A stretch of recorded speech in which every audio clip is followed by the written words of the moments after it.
You're welcome, Bill. Thank you very much for the time today. Regarding Mr. Malley's observation that was just recently introduced a few minutes ago, I find that by comparing cohort cities with Bristol does not propel Bristol into esteemed company. We're talking about Manchester and New Britain, Connecticut, and it's more like a race to the bottom. And why compare these two cities with us when, according to, let us see here, well, according to some page, I saw that we seem to be the central hub of employment in this area. So when we have significantly declining levels of employment in Manchester and New Britain, to compare us with them I find it's not even disingenuous. I find it like a moonshot into where I have no idea. I mean, we're talking about a race to the bottom.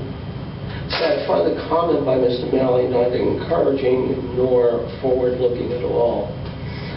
But, I wanted to talk a lot about a lot of things regarding this, and part of this document is also an economic treatise, because in order to have the kind of future that we're looking for in terms of bicycle paths, sidewalks,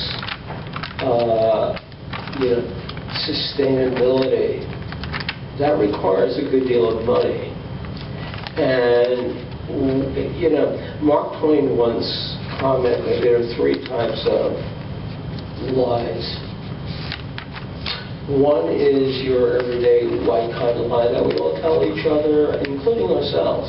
I don't know, Sean, that's a great shirt you're wearing. Glenn, great tie. Bill, that shirt and tie combination is outstanding. Okay, that's a white lie. It's not meant to any harm. Then there's some more serious lies. Okay, and they have to do with a jiggering of facts.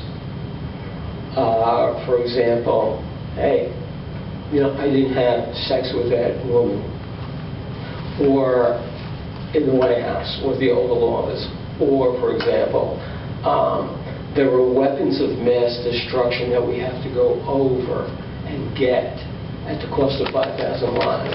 Those are huge lies. Another one, minor compared to the former two, or the middle one, the first one is kind of one, was that next year, indeed next month, we're going to have shovels in the ground. Okay, so these are all kinds of major lies. The third lie he was talking about was statistics.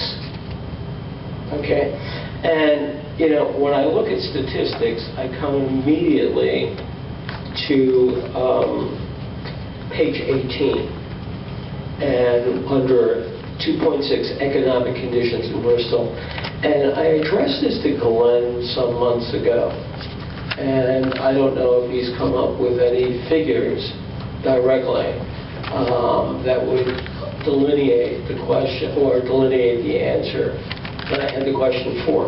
But I look at the tremendous downfall in key sectors that provide significant economic value to each person employed in those industries, whether they be manufacturing, construction, trade, and all of them are in decline, not to the fault of anybody here or, in fact, predecessor administrations.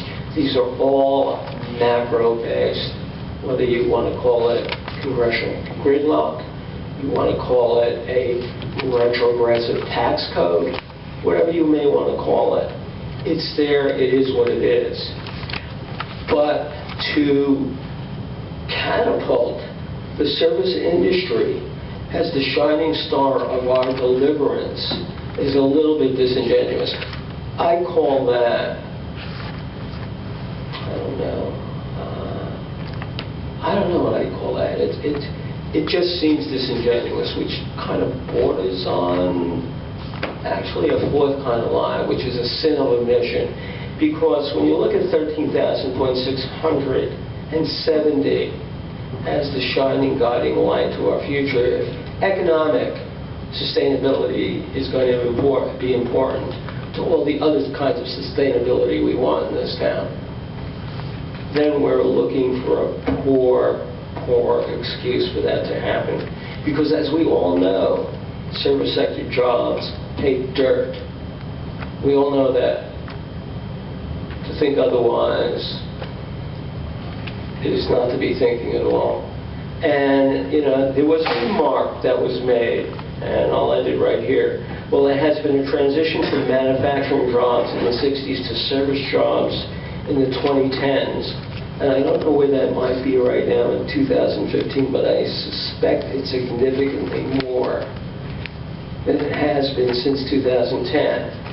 There are a large number of jobs at ESPN which are classified as service jobs, yet pay excellent wages.